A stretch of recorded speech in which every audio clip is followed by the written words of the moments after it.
ఫ్లైట్లో మీరు ఎప్పుడైనా దోమల్ని చూసారా? నేను చూసాను. చూడండి. తెలంగాణ రాష్ట్ర ప్రజలకి ముఖ్యమైన గమనిక.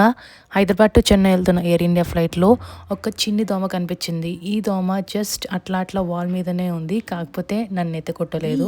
So welcome back to టీఎన్పీ vlogs. And నేను ఈరోజు ఈ షార్ట్లో ఎయిర్ ఇండియా ఫ్లైట్ జర్నీ చూపించబోతున్నాను. నేను ఎందుకు అట్లా అన్నానంటే దోమ గురించి, నేను నిజంగా ఫ్లైట్లో మస్కిటోని అయితే అస్సలు ఎక్స్పెక్ట్ చేయలేదు. ఎందుకంటే వాళ్ళంతా క్లీన్గా ఉంచుతారు కదా. సో జస్ట్ అట్లా పనిగా అన్నాను. నేనైతే ఇప్పటి వరకు ఇండిగోనే ట్రావెల్ చేశాను. ఎయిర్ ఇండియాలో ట్రావెల్ చేయడం ఫస్ట్ టైం. సో ఇదైతే మిడ్ నైట్ ఫ్లైట్ అనమాట. రాజీవ్ గాంధీ ఇంటర్నేషనల్ ఎయిర్పోర్ట్ రాత్రిపూట మిడ్ నైట్ ఎలా ఉంటుందో చూసేద్దాం అనుకుంటున్నారు ఆ లోపలంతా. సో నేను దీనికి ఒక లింక్ పెట్టాను, రిలేటెడ్ వీడియో, అది చూసేయండి. ఫ్లైట్ స్టార్ట్ అయిన 15 minutesకి ఎయిర్ హోస్టెస్ మనకి రిఫ్రెష్మెంట్ తెచ్చారు. సో ఫస్ట్ మనకే వచ్చింది, ఎందుకంటే మనమే ఫస్ట్ కూర్చున్నాము. ఏం ఫుడ్ తెచ్చారో చూపించేస్తాను, చూసేయండి. సో ఇలా ప్యాక్ చేసి ఇచ్చారు. సో ఫస్ట్ అయితే మనకి కుక్కీస్ వచ్చినాయి అనమాట. సో ఈ కుక్కీస్ ఏదో బ్రాండ్, నాకు తెలియని కూడా తెలియదు. కాకపోతే నేను టేస్ట్ చేస్తే నాకు అస్సలు నచ్చలేదు.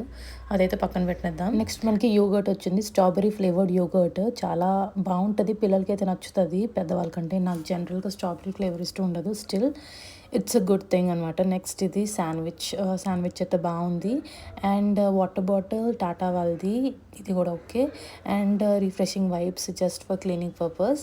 అండ్ టమాటో కెచప్ ఇచ్చారు చిన్నది. అండ్ దాంతోపాటు ఒక స్పూన్ ఇచ్చారు. So yeah, everything is good. Sandwich అయితే నిజంగా బెటర్ ఉంది, చాలా బాగుంది. సో 1 అవర్లో చెన్నై అయితే వచ్చేసాం. ఇదంతా చెన్నై ఎయిర్పోర్ట్ అనమాట. సో మీకు ఈ షార్ట్ నచ్చితే మాత్రం ప్లీజ్ సబ్స్క్రైబ్ చేయండి. ఆల్సో లైక్ చేసి మీ ఫ్రెండ్స్ అండ్ ఫ్యామిలీకి వీడియో షేర్ చేయండి. Thank you.